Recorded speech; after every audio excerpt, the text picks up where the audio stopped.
ಆಗಾಗ hair cut ಮಾಡಿಸಿದ್ರೆ ಕೂದಲು ಚೆನ್ನಾಗಿ ಬೆಳೆಯುತ್ತದೆ ಎಂಬ ನಂಬಿಕೆ ನಮ್ಮದು. ಆದ್ರೆ ತಜ್ಞರ ಪ್ರಕಾರ ಹೇರ್ ಕಟ್ ಕೂದಲಿನ ಬೆಳವಣಿಗೆಯನ್ನ ವೇಗಗೊಳಿಸೋದಿಲ್ಲ.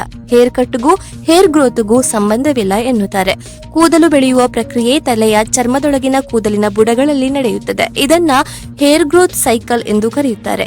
ಹೀಗೆ ಕೂದಲು ಬೆಳೆಯುವುದು ತಲೆಯ ಚರ್ಮದ ಮಟ್ಟದಲ್ಲಿ ನಡೆಯುವ ಪ್ರಕ್ರಿಯೆಯಾಗಿದ್ದು, ಟ್ರಿಮ್ ಅಥವಾ ಕಟ್ ಮಾಡೋದ್ರಿಂದ ಬೆಳವಣಿಗೆಯ ವೇಗ ಹೆಚ್ಚಾಗೋದಿಲ್ಲ ಅಂತಾರೆ ತಜ್ಞರು.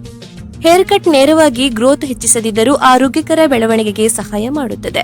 ಇನ್ನು ಎಷ್ಟು ಬಾರಿಗೊಮ್ಮೆ ಹೇರ್ ಕಟ್ ಮಾಡಿಸಬೇಕು ಅಂತ ಕೇಳಿದ್ರೆ, ತಜ್ಞರು ಸಾಮಾನ್ಯವಾಗಿ ಪ್ರತಿ 6 ರಿಂದ 8 ವಾರಗಳಿಗೆ ಒಮ್ಮೆ ಹೇರ್ ಕಟ್ ಮಾಡಿಸಿಕೊಳ್ಳಲು ಸಲಹೆ ನೀಡುತ್ತಾರೆ. ಇದು ಕೂದಲಿನ ತುದಿಗಳನ್ನು ಸ್ವಚ್ಛವಾಗಿಡಲು ಮತ್ತು ಸ್ಪ್ಲಿಟ್ ಎಂಡ್ಸ್ ನಿಯಂತ್ರಿಸಲು ಸಹಾಯಕವಾಗುತ್ತದೆ.